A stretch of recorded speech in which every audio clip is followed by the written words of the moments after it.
Oke, stop. Dua, tiga, empat. Oke, perhatikan tuh. Dua, tiga, enam. Oke, rapat. Oke, kembali ke barisan, Bu. Skip. Depan. Skip. Skip. Dari sini. Teman-teman, kali ini saya akan kembali lagi ya membahas mengenai kabar terbaru dari Timnas Indonesia, dan memang di sini saya akan melihat bagaimana perkembangan dari Timnas Indonesia. Ini akan berkaca bagaimana kekuatan Timnas untuk melawan Argentina dan juga beberapa kekuatan Timnas untuk berlaga di Piala Asia nanti. Nah, menurut saya kekuatan Indonesia saat melawan Argentina ini adalah cerminan untuk sekuat Timnas di Piala Asia. Mengapa demikian? Saya mengutip dari beberapa pernyataan Sintayong yang mengatakan bahwa ketika melawan Argentina ini ia menganggap bahwa laga ini bukanlah laga hiburan. Artinya Sintayong sangat serius, dan juga Sintayong ingin mempetakan bagaimana tim yang skuadnya lebih dalam dibanding lawan Palestina kemarin. Nah, dari sini saya bisa melihat bahwa sebenarnya inilah sebenarnya cerminan atau potensi skuad yang akan diturunkan Sintayong nanti ketika di Piala Asia. Nah, memang ini akan menjadi hal yang sangat bagus karena apa? Saya melihatnya di sini Sintayong memang benar-benar menurunkan full pemain keturunan tanpa sosok Sandy Walsh yang memang cedera. Dan kemudian di sisi lain, di sisi Argentina juga sama teman-teman, walaupun tidak diperkuat oleh Messi, Angel Di Maria dan juga Nicolas Otamendi, ternyata dari segi Argentina ini akan menurunkan tim pelapis dan juga gabungan tim inti agar nantinya bisa untuk mengalahkan Indonesia. Namun di sisi lain pelatih Argentina pun ya mengatakan bahwa sebenarnya untuk melawan Indonesia ini dia tidak menganggap remeh sama sekali. Nah, inilah yang akan menjadi poin penting karena Indonesia dianggap memiliki teknik tinggi, kemudian bagaimana ciri khas permainan yang sangat berbeda dibanding tim-tim Asia lainnya. Nah, ini modal bagus, nilai plus, namun kita akan melihat bagaimana starting line up sebagai gambaran untuk timnas Indonesia di Piala Asia. Jadi ketika video ini mungkin nanti tayang di beranda kalian semua ya, setelah kalian menonton Argentina versus Indonesia, apapun nanti hasilnya, kalian harus tetap menonton starting ini karena untuk line up ini teman-teman, line up ini untuk di Piala Asia, karena saya yakin gambarannya akan sekuatnya seperti Argentina saat melawan Argentina. Oke. Saya akan langsung saja membahas di sini untuk posisi di penjaga gawang terlebih dahulu ya. Untuk di penjaga gawang ini kita masih memiliki sosok kiper yang memang menjadi tim inti, dan juga ini adalah pilihan Sintayong. Bahkan di sesi latihan di GBK kemudian di lapangan A Senayan ini sudah terlihat bahwa Syahrul Trisna ini lebih menonjol dibanding Hernando Ari dan juga Reza. Tapi tidak masalah sebenarnya untuk kiper ini, pelatih berhak menentukan siapa saja, namun lebih keunggulan dari sosok Syahrul Trisna ini karena dia lebih memiliki pengalaman dibanding juniornya. Menurut saya Syahrul Trisna tetap menjadi pilihan utama. Oke, kemudian untuk di lini tengah di sini formasi timnas ini menggunakan 4-3-3 ini yang untuk di back tengah di sini ada sosok Jordi Amat.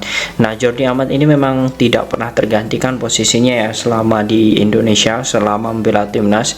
Namun karena kemarin saat melawan Palestina ini dia sedikit kecapean karena selesai laga bersama JDT lalu gabung timnas. Ini yang sebenarnya membuat Jordi kemarin tidak diturunkan. Namun untuk skuad saat ini Jordi Amat saya yakin diturunkan oleh pelatih Sintayong. Nah, kemudian untuk di sisi back tengah juga, namun di sini berpartner dengan sosok Jordi Amat, dia adalah sosok Elkan Bagot. Elkan Bagot ini juga sama, penampilannya sangat luar biasa bersama timnas Indonesia, dan juga beberapa peluang dan juga impresivitas, kemudian body balance, dirinya selalu menang saat melawan negara-negara yang memiliki label grid ya, grid yang sangat luar biasa di peringkat FIFA. Nah, ini menjadi hal yang sangat bagus, apalagi ketika melawan Palestina kemarin. Elkan Bagot juga sangat dingin. Artinya sangat dingin ini bagaimana ketenangannya, kemudian bagaimana penguasaan bola dan juga umpan-umpannya. Walaupun sedikit ada beberapa kesalahan dari Elkan Bagot dari segi umpan lambung, namun untuk umpan datar kemudian bola-bola pendek, Elkan Bagot ini sangat luar biasa. Nah, kemudian untuk di sisi sisi kiri. Nah, ini akan menjadi rotasi yang menurut saya, karena apa, kita ketahui kondisi Pratama Arhan di pertandingan terakhir saat melawan Palestina itu harus ditarik keluar dan digantikan oleh sosok Edo Febriansyah. Nah, walaupun sebenarnya sosok Edo juga memiliki kreativitas yang sangat luar biasa, namun kita ya dari beberapa statementnya, kemudian dari beberapa unggahan di Instastory-nya, sosok Shein Patinama ini sepertinya sangat ingin sekali untuk diturunkan. Dan dari beberapa statement Patinama, dia mengatakan bahwa dia akan mempersembahkan bagaimana dirinya akan debut bersama timnas untuk sang ayah yang sudah meninggal. Nah, ini memang menjadi hal yang sangat luar biasa. Artinya motivasi Shein Patinama ini sangat tinggi ya untuk menghadapi Argentina. Di sisi kiri tentu ada sosok Shein Patinama. Untuk di sisi kanan ya, di bek kanan ini juga masih ada pemain yang memang saat ini menjadi bagian penting dari timnas Indonesia, yakni sosok Asnawi Mangku Alam Bahar. Nah, Asnawi ini juga memiliki peluang yang sangat besar untuk segera menjadi tim inti ya, atau menjadi tim starter dari timnas Indonesia, karena Asnawi ini selain memiliki beberapa kompetensi dan juga kelebihan bagaimana dia menyulitkan lini penyerangan tim lawan, dia juga sering membantu tim dalam penyerangan. Ini adalah kelebihan Asnawi, apalagi Asnawi juga seperti tidak nervous atau tidak grogi ketika melawan tim-tim besar. Ini sebuah keunggulan bagi timnas Indonesia dan juga keunggulan bagi Sintayong untuk menurunkan Asnawi di posisi starter.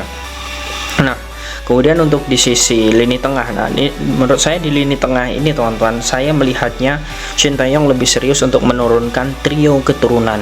Nah, trio keturunan di lini tengah ini menurut saya akan sangat cocok dicoba ya, karena ini akan menjadi gambaran untuk di Piala Asia nanti. Ada di sisi tengah ya, karena formasinya 3-4-3, di sini formasinya itu 4-3-3 atau 3-4-3. Jadi untuk di posisi tengah ini kita masih melihat di sini ada sosok Ivar Jenner. Nah, Ivar Jenner ini sangat bagus sekali ya untuk ditempatkan di sisi tengah sebelah kanan. Dia nanti akan bahu-membahu dengan sosok Asnawi. Nah, Ivar Jenner ini sangat cocok ditempatkan di situ karena terbukti ketika saat melawan Palestina, walaupun sebenarnya dirinya diturunkan selama 20 menit saja oleh Sintayong, kita sudah bisa melihat bagaimana ketenangan dirinya di lini tengah. Nah, jika dirinya diberi waktu yang sangat panjang, tentu ini akan menjadi hal yang sangat bagus untuk sosok Ivar Jenner. Kemudian untuk di sisi tengah sebelah kiri ini akan menjadi partner yang baik oleh Mark Locke dan juga Shein Patinama, karena ya kita ketahui ketika dua menutup antara Elkan dan juga Jordi Amat di tengah menutup, Patinama dan juga Mark Locke ini akan bahu-membahu untuk bisa membantu lini penyerangan untuk menyuplai bola ke Stefano Lillipali. Nah, Mark Locke di kiri, kemudian Stefano Lillipali ini menurut saya karena kemarin juga sudah tidak dimainkan saat melawan Palestina, dirinya bisa menjadi opsi bagi Sintayong untuk di gelandang serang. Gelandang serang inilah yang menurut saya sangat bagus, karena apa? Kita harus mengorbankan sosok Marcelino Ferdinand. Nah, mengapa demikian? Karena posisi Marcelino Ferdinand ini sebenarnya aslinya adalah sayap kiri dan juga gelandang serang. Terbukti di U23 kemarin di SEA Games Marcelino sangat berkembang. Namun kita ketahui sosok Stefano Lillipali ini juga patut dicoba saat melawan Argentina, karena Stefano Lillipali ini juga memiliki pengalaman dan juga bagaimana naluri dalam mencetak gol juga sangat luar biasa. Nah, inilah yang akan dimaksimalkan oleh Sintayong. Kemudian yang di sisi sayap kanan, sebenarnya untuk sayap kanan ini bisa nanti pergantian antara Marcel dan juga Yakob Sayuri. Namun sepertinya dengan kecepatan Yakob Sayuri, kemudian pengalaman dirinya selama di timnas senior sudah tidak diragukan lagi, sosok Yakob Sayuri ini bisa saja diturunkan menjadi starter ya di sayap kanan. Nah, mungkin untuk pergantian nanti bisa Sadil ataupun Marcelino Ferdinand. Nah, kemudian untuk sayap kiri, nah ini sebenarnya teman-teman seperti lawan Palestina kemarin menjadi gambaran bahwa sebenarnya sosok Rafael Struijk ini sangat hidup bersama timnas Indonesia. Nah, saya meyakini bahwa sebenarnya untuk melawan Palestina, Argentina ini, Indonesia ini perlu pemain-pemain yang memang memiliki pengalaman perkembangan yang sangat luar biasa. Karena lagi-lagi yang diuji adalah bukan hanya skill dan juga kemampuan mengolah bola, tetapi mental. Nah, mental itulah yang sangat perlu dan itulah yang harus ditanamkan dari pemain-pemain timnas Indonesia. Maka dari itu sangat cocok pemain yang saat ini membela Ado Den Haag, yakni Rafael Struijk, untuk bisa membela timnas Indonesia dan juga menjadi starter di lini sayap kiri. Nah, dengan formasi 4-3-3 ya, ini menjadi hal yang sangat kita tunggu ya, bahwa sebenarnya formasi 4-3-3 ini bisa menjadi acuan nantinya untuk di Piala Asia. Nah, kemudian untuk di lini striker, nah saya melihatnya bagaimana penguasaan dan juga ketenangan. Walaupun sebenarnya kemarin saya lihat dari ketenangan dari sosok Dimas Derajat ini sedikit terganggu, atau mungkin dia kurang fokus lagi ketika saat melawan Palestina kemarin, sehingga ketika ada peluang ya di depan gawang dan itu hanya cukup satu sentuhan, satu gol, ia hilang konsentrasi. Nah, ini yang memang harus diperbaiki oleh Dimas Derajat. Namun saya masih meyakini bahwa Dimas Derajat akan menjadi starter. Di situ nanti akan diturunkan oleh Sintayong menjadi starter, dan dengan instruksi dari Sintayong yang satu peluang satu gol itu harus dipahami oleh striker daripada pemain-pemain gelandang maupun back. Artinya memang striker ini menjadi titik tumpu untuk di lini depan timnas Indonesia. Walaupun sebenarnya ada sosok seperti Dendi Sulistiawan dan juga beberapa pemain lainnya yang mungkin bisa ditempatkan di posisi di lini depan, namun sepertinya sosok Dimas Derajat ini akan menjadi kekuatan tersendiri bagi timnas Indonesia. Nah, dengan formasi 4-3-3 ini teman-teman, saya berharap ini akan menjadi hal yang sangat luar biasa jika Sintayong menggunakan full pemain keturunan seperti ini minus Andy Walsh.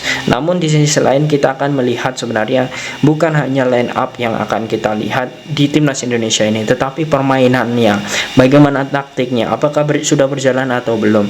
Namun yang jelas ini akan menjadi hal yang sangat luar biasa karena skuad atau line up melawan Argentina ini adalah gambaran nanti timnas Indonesia untuk di Piala Asia dan juga event-event lainnya. Karena kurang lebih dengan pola latihan yang sudah lengkap pemainnya, kemudian pola latihan skema yang sangat bagus, ini menjadi hal yang sangat luar biasa bagi timnas Indonesia untuk semakin berkembang, untuk bisa bersaing di level Asia maupun dunia.